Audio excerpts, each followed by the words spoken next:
السلام عليكم ورحمة الله.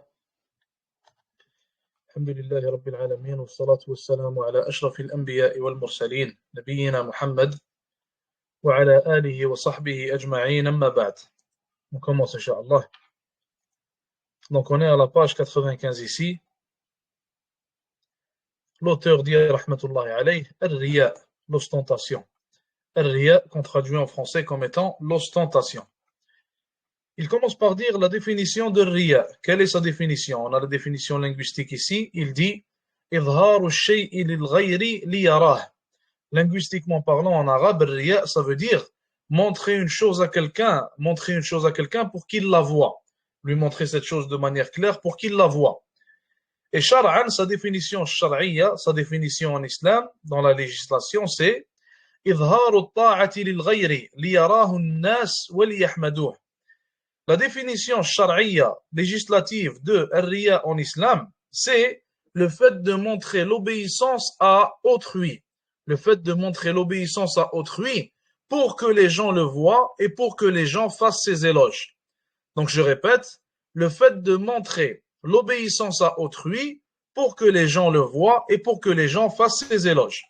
Un exemple, un mithal qu'on peut donner, quelqu'un qui est à la mosquée, il se lève, il voit qu'il y a des gens autour, il voit que les gens sont en train de le regarder, il va aller prier 2 rak'at pour que les gens le voient et que les gens disent, regardez, cet homme-là, il ne délaisse pas les prières surérogatoires, ça doit être quelqu'un de bon, quelqu'un de pieux, etc.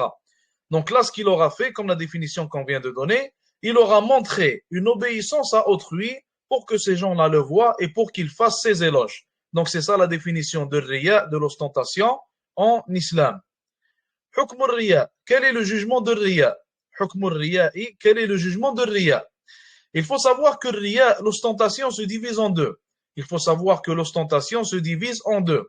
On a premièrement Yasiru Riya, le fait de faire peu d'ostentation. Le fait de faire peu d'ostentation, qu'on va expliquer Inch'Allah. Et on a Kullu a'malihi aw ghalibuha riya'un. Et on a le fait que la majorité des actions d'une personne, ou alors toutes ses actions, relèvent en réalité de l'ostentation. Ça veut dire c'est dans le cas où il fait la plupart de ses actions, ou alors toutes ses actions pour les gens, et non pas pour Allah Azza wa Jal. Donc il faut distinguer entre les deux. On a premièrement Yasiru Riya, le fait que la personne commette peu de Riya, peu d'ostentation, et le fait que la personne, deuxièmement, toutes ses actions, ou la majorité de ces dernières, soient de l'ostentation. Pour le premier cas, pour le premier cas, pour celui qui a très peu d'ostentation dans ses actions, quel est le jugement de cela? Le cheikh dit ici, huwa shirkun asghar. Ça relève de l'association mineure. Si une personne fait des actions et qu'il y a peu de riya qui va rentrer dans ses actions, peu d'ostentation qui rentre dans ses actions, alors ce peu d'ostentation-là, on va le considérer comme étant de l'association mineure et non pas majeure. On va le considérer comme étant de l'association mineure et non pas majeure.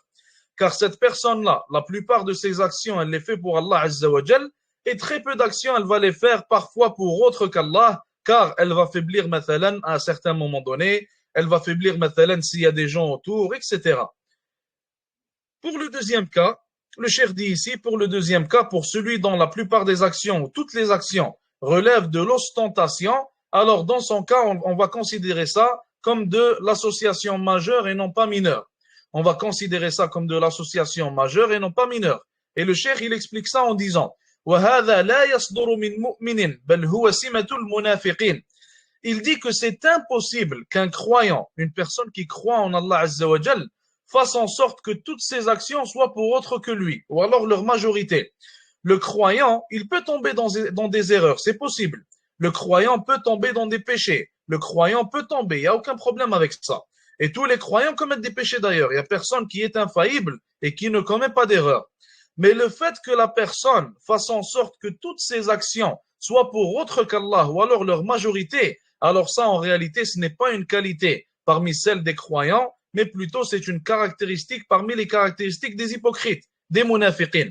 Donc lorsqu'il va faire mathalan un peu d'ostentation dans ses actions, s'il va faiblir à certains moments, comme on a dit, Riya va rentrer dans ses actions, alors ça c'est une possibilité, tout le monde fait des erreurs, donc c'est considéré comme de l'association mineure. Mais s'il fait en sorte que toutes ses actions soient pour autre qu'Allah Azza wa Jal, alors en réalité, excusez-moi, ça va relever de l'association majeure. Et ça revient aussi à la règle qu'on avait citée pour différencier entre l'association mineure et l'association majeure. Celui qui fait en sorte que toutes ses actions, ou la plupart d'entre elles, sont pour autre qu'Allah Azza wa Jal par ostentation, alors il aura mis autre qu'Allah subhanahu wa ta'ala égal à lui, ou alors au-dessus de lui. Contrairement à celui dont peu d'actions relèvent de l'ostentation, excusez-moi, il n'aura pas fait de même. Il aura associé avec Allah Azza wa Jal autre que lui, mais il ne l'aura pas mis égal à lui ou alors supérieur à lui, il l'aura mis inférieur à lui. Khatarur riya. Quel est le danger de l'ostentation? Khatarur riya. Quel est le danger de l'ostentation? Il dit ici, rahmatullahi alayh. Premièrement, le premier danger de l'ostentation, annahu shirkun asghar. Il faut savoir, premièrement, qu'il relève de l'association mineure. Et le prophète sallallahu alayhi wa sallam, il a dit dans le hadith, akhwafu ma akhafu alaykum ash-shirk al-asghar. Il a dit sallallahu alayhi wa sallam, la chose que je crains le plus pour vous, c'est l'association mineure. Et lorsqu'il a été questionné à propos d'elle, il a répondu en disant, c'est l'ostentation. Il a dit, ar-riya, c'est l'ostentation. Ça veut dire que le Nabi alayhi salatu salam, il a dit, la chose que je crains le plus pour vous, c'est cette ostentation-là, qu'Allah Azza wa Jal nous en préserve. Et d'ailleurs, avec l'époque dans laquelle nous sommes, avec les téléphones, les caméras partout, tout le monde veut se montrer, tout le monde veut être vu, tout le monde veut être connu, tout le monde veut être idolâtré, wallah al-musta'an. Donc ça rend la tâche encore plus difficile. Parfois, subhanallah, tu vas rentrer dans une mosquée, tu veux prier seulement pour Allah Azza wa Jal, tu ne veux rien avoir avec les gens, tu veux te rappeler seulement d'Allah et non pas d'aucune créature. Tu vas voir que le imam, il a déposé son téléphone, il est en train de se filmer, en train de faire la prière, mathalan, il est en train de faire un live pour montrer sa prière, par exemple. Ou alors, des fois, tu vas être au masjid, tu veux lire, mathalan, le Coran, tu veux t'asseoir, lire un livre, tu veux te rappeler d'Allah Azza wa Jal, tu vas trouver un tel en train de se filmer, il va te rentrer dans sa vidéo lui aussi, subhanallah. Donc la tâche est devenue vraiment difficile. Même chose pour les gens qui font la umrah, qui font le hajj, tu vas trouver des centaines de personnes en train de se filmer, en train de prendre des photos. Au lieu de profiter de ce moment-là qui est entre toi et Allah Azza wa Jal, ils vont commencer à inclure les gens, à les rentrer dans ces moments qui devraient être seulement entre le créateur et ses créatures, et ils vont, par ce genre d'action-là et par ce genre d'ostentation, annuler les bienfaits et les vertus qu'ils allaient gagner et les récompenses aussi qu'ils allaient gagner grâce à leurs actions. Et wal'iyadu billah, qu'Allah Azza wa Jal nous en préserve ainsi que tous musulmans, ils finissent par gagner des mauvaises actions à cause de ce genre de comportement-là. Qu'Allah Azza wa Jal nous en préserve. Donc le musulman, parmi ses qualités et ses caractéristiques, c'est qu'il aime la discrétion. La discrétion. Le musulman n'aime pas être vu, le musulman n'aime pas être connu. Shafi'i rahmatullahi alayh, qui fait partie de l'un des plus grands imams et guides de cette umma, l'un des plus grands savants. Et il a dit, j'aurais aimé que ma science ait été transmise sans que les gens sachent qu'elle vient de moi.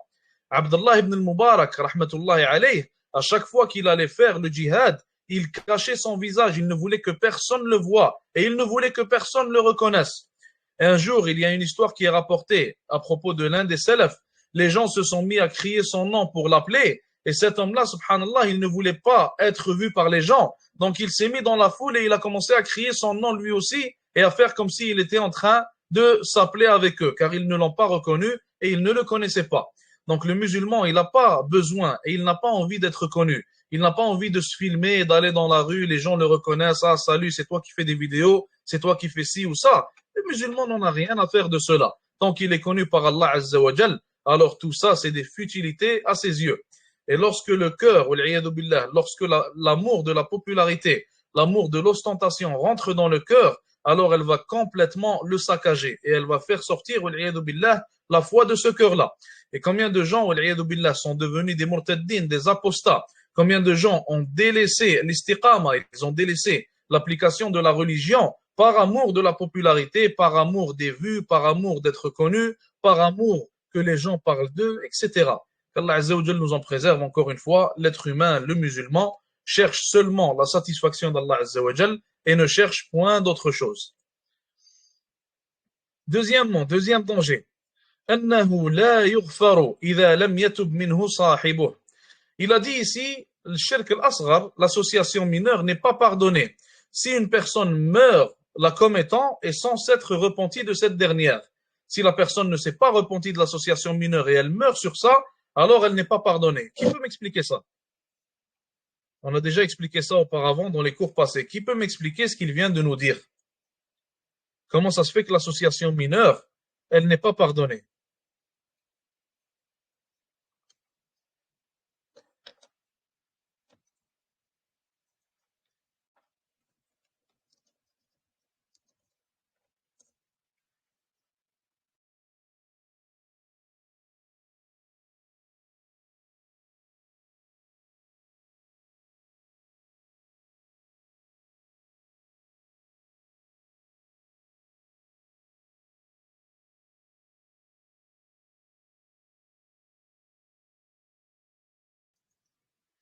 Non, non, là on ne parle pas des péchés majeurs. Là on parle de l'association mineure. L'association majeure, مثلا quelqu'un qui meurt sur le christianisme ou alors le judaïsme, cette personne-là, si elle meurt sans se repentir, elle va aller où? Si cette personne meurt sans se repentir, elle va aller où? Elle va aller en enfer. Est-ce qu'elle va aller en enfer éternellement ou temporairement?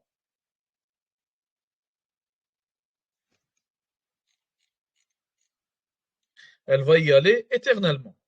La personne qui commet l'association mineure, si elle meurt sans s'être repentie de ça, elle va aller où?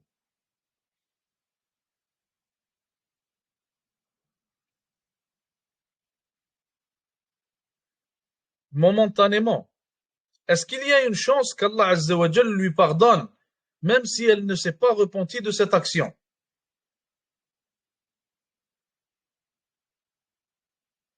Est-ce qu'il y a une chance qu'Allah Azza wa Jal lui pardonne, même si elle est morte sans s'être repentie de cette association mineure? La réponse est non. La réponse est non. Selon l'avis de l'auteur, qui est aussi l'avis de Cheikh Tarifi, qui est aussi l'avis de Cheikh Al-Usaymi, la réponse est non. Car en fait, il y a une différence d'opinion.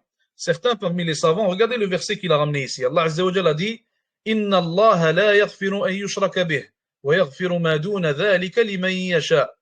Allah Azza wa Jalla dit, Allah subhanahu wa ta'ala, certes, Allah ne pardonne pas à ce qu'on lui associe quoi que ce soit. Et il pardonne autre que cela à qui il veut. Donc celui qui a pris cet avis qu'on vient de citer, il a dit, Allah Azza wa Jalla dit qu'il ne pardonne pas qu'on lui associe quoi que ce soit. Il n'a pas précisé association mineure ou majeure. Ça veut dire que les deux rentrent dedans. Tant que ça reste général, tant qu'il n'y a pas de précision à propos de l'association mineure ou alors la majeure, ça veut dire les deux rentrent dedans. Car ici, il est dit l'association, d'une manière générale. Ceux qui n'ont pas pris cet avis-là, ils ont dit quoi? Ils ont dit ici, Allah Azza wa Jal n'a pas cité quel type d'association, de quel type d'association il s'agit, mais selon les autres preuves, on reconnaît que ici, ça parle de l'association majeure seulement. Et que l'association mineure, ça fait partie des péchés en réalité. Ça veut dire, ça va rentrer dans le restant de la ayah où Allah Azza wa Jal dit وَيَغْفِرُ مَا دُونَ ذَلِكَ لِمَنْ يَشَاءُ. Et il pardonne autre que cela à qui il veut. Donc ils ont dit ici, ça n'a pas été précisé, mais ça parle de l'association majeure seulement. Et Allah Ta'ala a'lam, Allah Azza wa Jalla est plus savant, mais l'avis qui dit que ça parle de l'association majeure et mineure, il est pas mal fort, car les preuves qu'il ramène sont fortes. Comme vous le voyez ici d'ailleurs, ce verset-là, il est très fort pour appuyer cet avis-là. وَهَذَا يَعُمُّ الشِّرْكَ الْأَكْبَرَ وَالْأَصْغَرَ. Et ici, il le précise, il a dit, et ce verset-là englobe le shirk akbar ainsi que le shirk asghar. Il englobe l'association majeure ainsi que l'association mineure. Troisièmement, troisième danger de riya, de l'ostentation, il dit ici أنه يحبط العمل الذي خالطه. Il faut savoir que riya, l'ostentation, comme on va le voir dans quelques instants, l'ostentation va faire descendre l'action à propos de laquelle, ou plutôt à propos de laquelle elle est commise. Un exemple.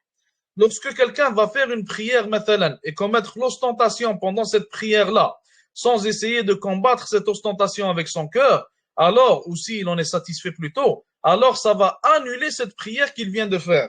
Donc ça, c'est le troisième danger. Tu vas te retrouver à annuler tes actions que tu fais et tu vas te retrouver à te fatiguer pour rien, car en réalité, dans ton cœur, tu as de l'ostentation. La preuve de cela, c'est la parole du prophète alayhi salatu salam, où il a rapporté cette parole d'Allah azza wa jal. Donc lorsqu'il y a un hadith qui rapporte la parole d'Allah, comment est-ce qu'on l'appelle? Un hadith qui rapporte la parole d'Allah azza wa jal, comment est-ce que nous l'appelons? Hadith Qudsi, exactement.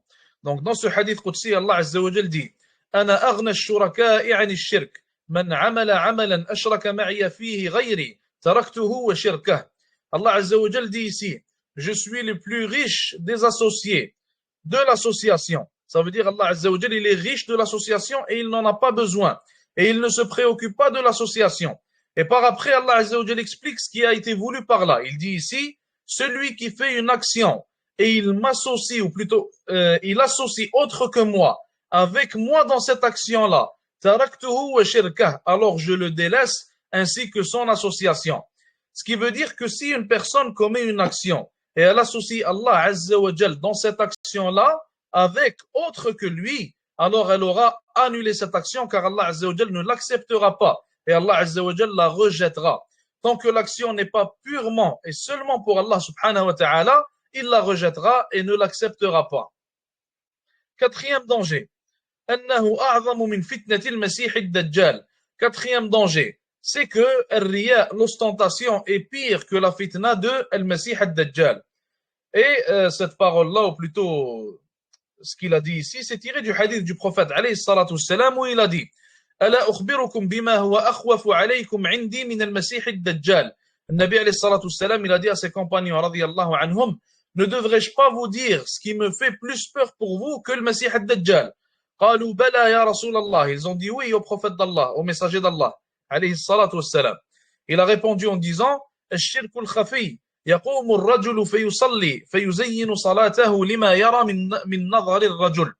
Il a dit c'est الشرك الخفي, c'est le shirk caché, le shirk dissimulé, l'ostentation elle est cachée comme elle a été citée et définie et décrite par un Nabi alayhi salatu wassalam dans un autre hadith. Elle est, subhanallah al-azim, elle est comme la fourmi. Tu te rends pas compte que la fourmi elle est à côté de toi, tu te rends pas compte qu'elle est en train de marcher sur tes pieds, mais elle est là. Donc elle est comme la fourmi dont la personne ne se rend pas compte de la présence. Et c'est ça qui fait en réalité son danger. Beaucoup parmi les gens pratiquent l'ostentation, qu'Allah Azza wa Jal nous en préserve, ainsi que tout musulman, sans pouvoir s'en rendre compte. Et ils pensent être sincères alors qu'en réalité leurs actions sont faites pour autre qu'Allah Azza wa Jal. Donc, Nabi alayhi salatu salam, il a dit, c'est le shirk khafi, c'est le shirk dissimulé. Et il a donné un exemple. Il a dit, l'homme se lève pour prier. Et il commence à embellir sa prière quand il voit le regard des autres hommes.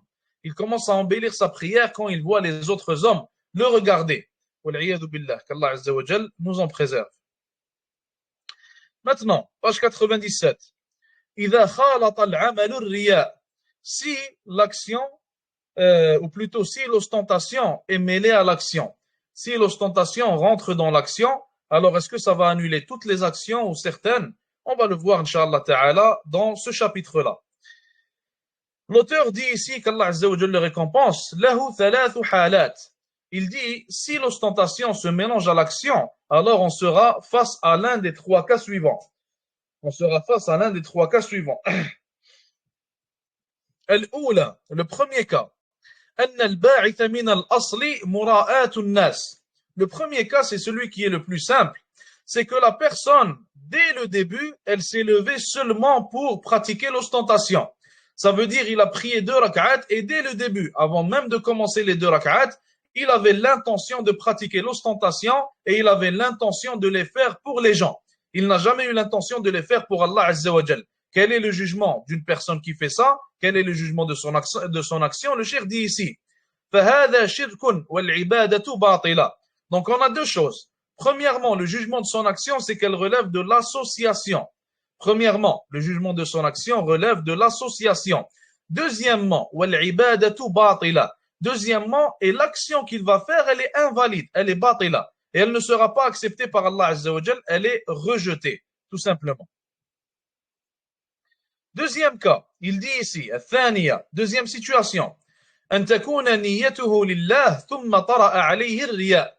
Deuxième cas, c'est qu'il commence l'adoration en ayant l'intention de la faire pour Allah Azza wa Jal, et que durant cette adoration-là, il commence à avoir de l'ostentation qui commence à rentrer dans son cœur. Donc je répète, il commence par avoir l'intention de faire l'adoration pour Allah Azza wa Jal seul, et par après, durant l'adoration, il commence à avoir de l'ostentation qui rentre dans son cœur. Et dans ce cas-là, dans cette deuxième situation, à l'intérieur de cette situation-là, ça va se diviser en deux. À l'intérieur de cette situation, ça va se diviser en deux. Donc à l'intérieur de cette situation, on aura en réalité deux situations. La première, أن يجاهد نفسه ولا يسترسل مع الرياء ولا يسكن إليه فهذا لا يؤثر عليه. Donc la première des deux situations, c'est que lorsque l'ostentation vient à son cœur pendant qu'il est dans l'adoration, il commence à combattre cette ostentation-là et il n'en est pas satisfait et il essaye de la sortir de son cœur, alors dans ce cas-là, cette ostentation ne va pas l'affecter. Dans ce cas-là, cette ostentation ne va pas l'affecter et elle ne va pas affecter le jugement de son adoration. Ça veut dire que ça va rien affecter en réalité et ça va être vu tout simplement comme des insufflations de shaitan qu'il est en train de combattre tout simplement. Ou alors comme une maladie du cœur qu'il est en train de combattre. Tant qu'il la combat et qu'il n'en est pas satisfait, alors bi'idnillahi azza wa jal, ça n'aura aucun impact négatif sur son adoration. Deuxième situation, il dit ici أن يطمئن للرياء ويسترسل معه ولا يدافعه. Il a dit ici, deuxième situation, qu'il soit satisfait de cette ostentation et qu'il ne cherche pas à la rejeter, ne cherche pas à la combattre avec son cœur, ne cherche pas à la sortir de son cœur. Alors là aussi, encore une fois, concentrez-vous, alors là aussi, encore une fois, on va avoir deux situations différentes. Alors là aussi, encore une fois, on va avoir deux situations différentes.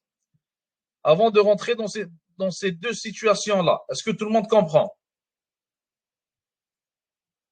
Avant de rentrer dans ces deux situations-là, est-ce que tout le monde comprend? Si vous n'avez pas compris, dites-le. Ça se complique un peu, il y a beaucoup de divisions. Comme ça, on peut l'expliquer, Inch'Allah, avant de passer à autre chose. Tout le monde a compris?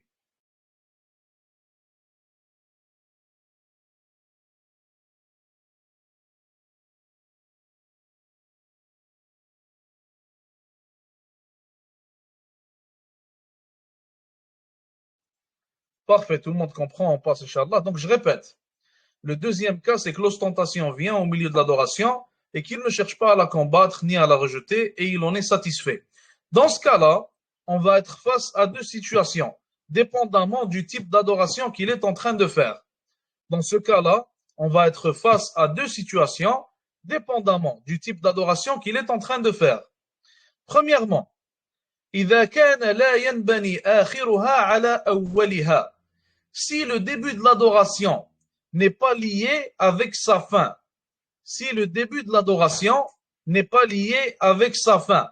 On donne un exemple.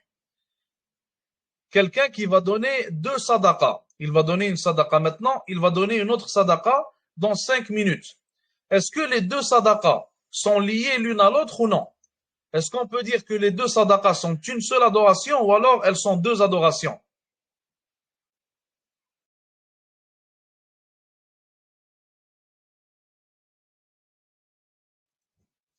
Elles sont deux adorations différentes. Elles ne sont pas liées l'une à l'autre. Le début de la première n'est pas lié à la fin de la deuxième. Ça veut dire qu'on a deux adorations différentes. Donc je vous repose une autre question. S'il commet l'ostentation dans la deuxième sadaqa qu'il donne et il ne la commet pas dans la première, quel est le jugement de ces deux sadaqas qu'il a donné? Il commet l'ostentation à propos de la deuxième sadaqa et il donne la première sadaqa avec ikhlas, avec sincérité. Quel est le jugement dans ce cas-là, de ces deux sadaqas-là?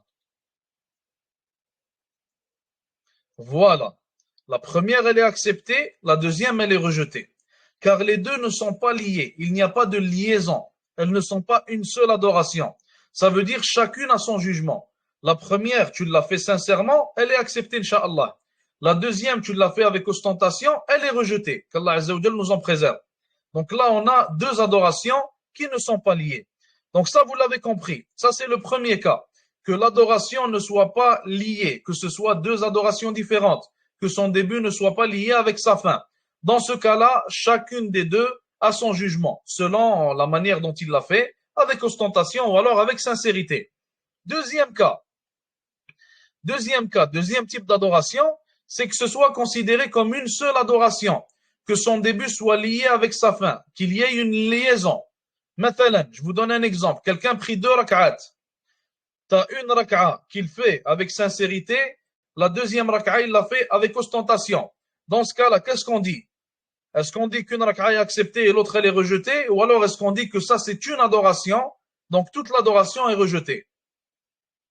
Qu'est-ce qu'on dit dans ce cas-là?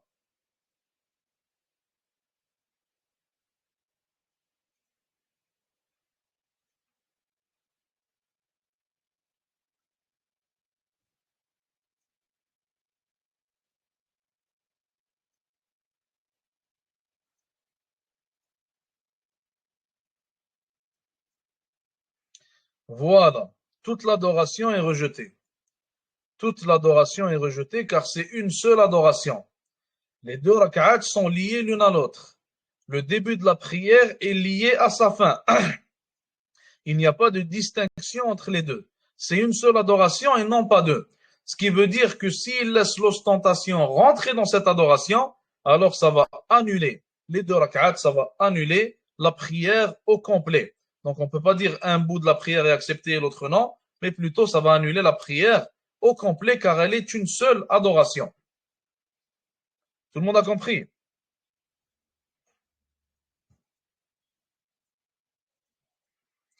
Maintenant, il dit ici, troisième situation.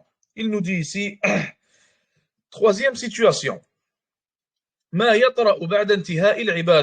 L'ostentation qui vient dans le cœur de la personne après la fin de l'adoration.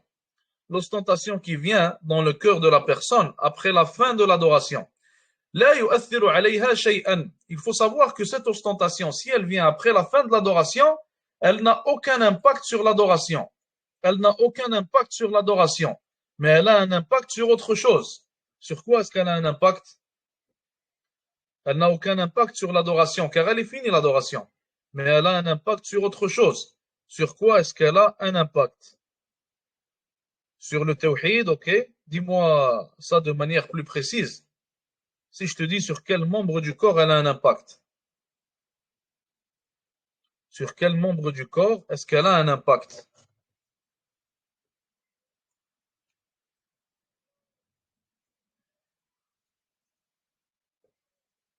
Le hadith du prophète, alayhi salatu salam, le hadith très connu.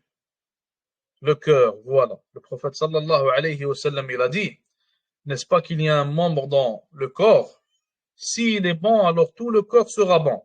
S'il est mauvais, alors tout le corps sera mauvais. Et il a dit que c'est le cœur, sallallahu alayhi wa sallam.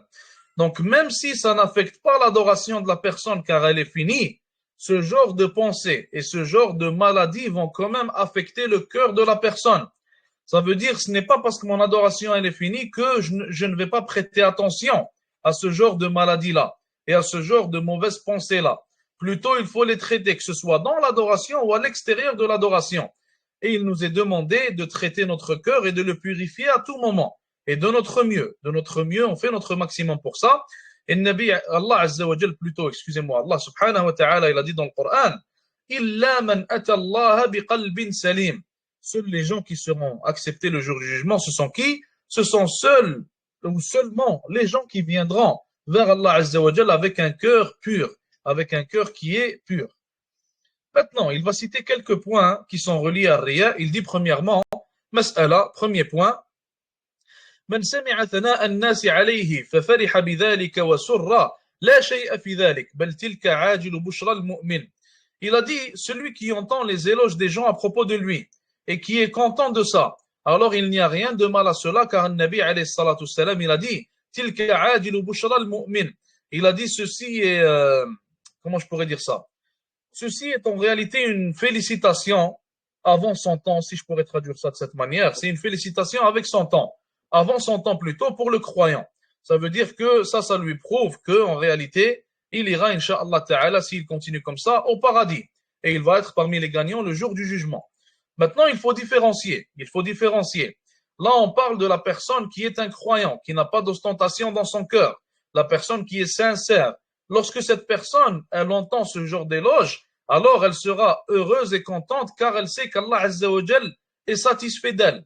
C'est la seule raison qui la rend heureuse et contente. Et non pas parce que les gens l'aiment ou parce que les gens croient que c'est une bonne personne, etc. À différencier et à distinguer avec la personne qui fait des actions pour plaire aux gens, qui se montre aux gens, qui veut que les gens fassent ses éloges et qui entend les gens faire ses éloges. Donc lui, il va être heureux, mais pour une autre raison. Il va être heureux pour les gens et non pas pour Allah Azza wa Jal. Donc il faut faire distinction entre les deux. Un autre point, une autre mas'ala. D'ailleurs, tilka ajilu bushra al-mu'min, c'est un hadith qui est rapporté dans Muslim, comme il a cité ici, jazahullahu khair. Un autre point, une autre mas'ala, man taraka al-amala li ajli an-nas, la personne qui délaisse les adorations à cause des gens. Par exemple, il est dans la mosquée, il veut prier 2 rak'at, il voit qu'il y a beaucoup de gens autour, il se dit non, je ne veux pas prier 2 rak'at maintenant, car il y a beaucoup de gens et je ne veux pas d'ostentation. Donc il va délaisser les 2 rak'at, il ne va pas les prier, car il y a des gens. Ou alors il va se dire, je ne vais pas lire le Coran, car il y a des gens qui vont me voir, etc. Alors ça, en soi, ça relève de l'ostentation. Délaisser une action à cause des gens est en soi de l'ostentation. Car tu auras délaissé une action, tu viens de faire quelque chose pour eux, pour les gens. Donc ça, bien sûr, il ne faut pas le faire. Plutôt, ce qu'il faut faire, c'est que tu pries les 2 rak'at, même si tu es devant les gens, et tu combats ton âme, tu combats ces mauvaises pensées, tu combats ces maladies que tu as dans le cœur, et tu essayes de purifier ton cœur du mieux possible. Et tu demandes bien sûr l'aide à Allah Azza wa Jal. Un autre point. الفرق بين الرياء والسمعة. Quelle est la distinction, la différence entre le riya, l'ostentation, et entre السمعة? Le cheikh dit ici, الرياء, ça veut dire quoi? الرياء يتعلق بحاسة العين. الرياء, c'est relié à la vue. La personne fait des actions pour que les gens la voient. Alors que السمعة, ça vient de tasmi'. Il dit ici, يتعلق بحاسة السمع. C'est relié à l'ouïe et non pas à la vue. Une personne fait des actions pour que les gens entendent parler d'elle, pour que les gens fassent ses éloges, même s'ils sont loin, même s'ils ne la voient pas, etc. Et bien sûr, les deux sont illicites et haram dans notre religion. Maintenant, comment guérir de riya? Comment guérir son cœur de cette maladie de riya? Le cheikh donne certaines manières, certaines façons qu'Allah Azza wa Jalla le récompense ainsi que tous les musulmans. Il dit premièrement, premièrement, se rappeler des vertus de l'ikhlas. Se rappeler que celui qui est sincère avec Allah Azza wa Jalla, Allah subhanahu wa ta'ala accepte ses actions. Celui qui est sincère, Allah Azza wa Jalla va l'augmenter en bonnes actions. Il va lui donner encore plus de succès à faire encore plus de bonnes actions. Il va être satisfait de lui. Il va l'aimer. Donc se rappeler de toutes ces vertus reliées au fait d'être sincère avec Allah Azza wa Jal. Deuxièmement, et bien sûr, le sincère, il va être gagnant dans cette vie d'ici-bas, ainsi que dans la akhira, incha'Allah. Deuxièmement, deuxièmement, se rappeler de l'opposé, qui sont plutôt les dangers de l'ostentation, et se rappeler qu'ils font descendre et ils annulent les actions, qu'ils font, en sorte que la personne, si elle meurt là-dessus, sans s'en repentir, elle va aller en enfer, même si elle n'y ira pas éternellement, elle va y aller momentanément, temporairement, mais elle va quand même passer par l'enfer. Si elle meurt sur cette action-là, Allah Azza wa Jal ne va pas lui pardonner, elle devra passer par l'enfer. Qu'Allah Azza wa Jal nous en préserve. Troisièmement, se rappeler de la akhira, se rappeler de la mort, se rappeler de la tombe et ce qui va s'y passer, le jour du jugement, se rappeler de l'enfer, se rappeler du paradis, se rappeler de toutes ces choses qui font raviver le cœur et qui font en sorte que la personne trouvera de l'énergie qui va la pousser à faire des bonnes actions et à craindre Allah Azza wa Jal. Quatrièmement, que tu comprennes que les gens à qui tu veux plaire, ils ne peuvent te nuire en rien et ils ne peuvent te bénéficier en rien et ils ne peuvent t'ajouter en rien. Et d'ailleurs, il faut savoir que les gens ne sont jamais satisfaits de quelqu'un. Et d'ailleurs, l'un des salafs, il a dit, subhanallah, il a dit, lorsque j'ai vu que les gens ne sont pas satisfaits de leur Seigneur, alors j'ai compris qu'ils ne seront jamais satisfaits des créatures qui sont comme eux. Donc les gens ne seront jamais satisfaits de toi. Même si tu as l'air d'être le plus pieux parmi les pieux, tu trouveras toujours des gens pour parler contre toi, toujours des gens pour te critiquer. Et ça, c'est la nature de l'être humain. Alors l'être humain, il ne peut te nuire en rien, il ne peut te bénéficier en rien, et tu ne vas jamais le voir satisfait de toi, alors délaisse la recherche de sa satisfaction car elle ne sert à rien et elle n'arrivera jamais. Cinquièmement, l'invocation. Et bien sûr, l'invocation, c'est la chose la plus importante que le musulman a. Le Nabi alayhi salatu salam, il a dit il a dit l'invocation est la réelle adoration. Elle est l'adoration en soi. Donc, l'invocation d'Allah Azza wa Jalla, Allah subhanahu wa ta'ala, il peut rendre facile ce qui est difficile. Allah subhanahu wa ta'ala, il peut rendre possible ce qui est impossible. Allah subhanahu wa ta'ala, il peut rendre proche ce qui est loin.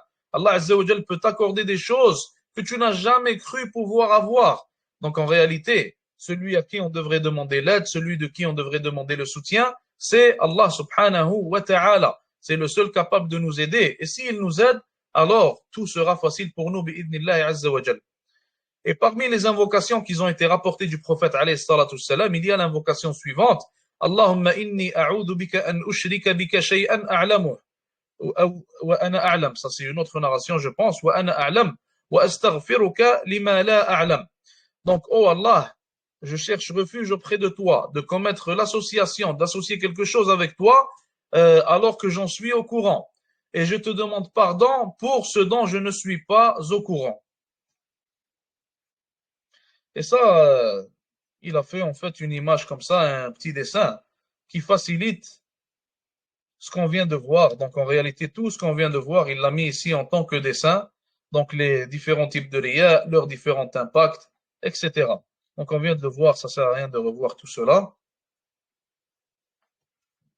Et ici, il passe à un autre chapitre à la page 100. D'ailleurs, il nous reste seulement 20 pages et on finit le livre, Inch'Allah. Donc, on a fini pour aujourd'hui. Est-ce qu'il y a des questions? Est-ce qu'il y a des commentaires?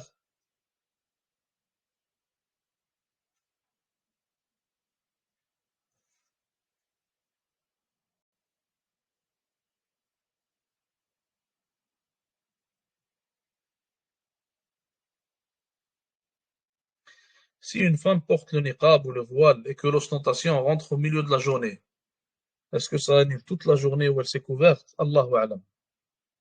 Je ne sais pas, Allahu a'lam.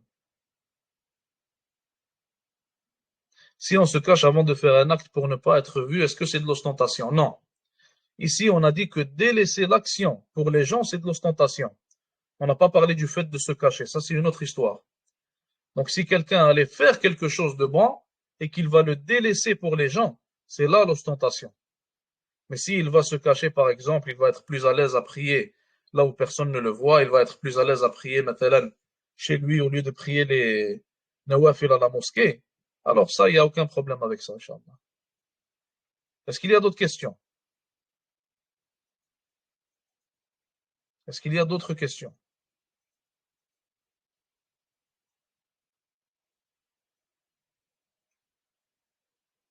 Comment être sincère lorsqu'on fait de la da'wah alors qu'on sait que l'on sera vu? Il faut qu'on ait plus de bonnes actions lorsqu'on ne nous voit pas qu'on en a lorsqu'on nous voit. Et d'ailleurs, c'était ça, toujours, subhanallah, la manière dont se comportaient les salafs et les savants. Ibn Taymiyyah, mathalan, il était connu pour être quelqu'un qui faisait énormément d'adoration et de bonnes actions lorsqu'il n'était pas vu. Donc ça vient compenser pour les adorations que tu fais lorsque tu es vu.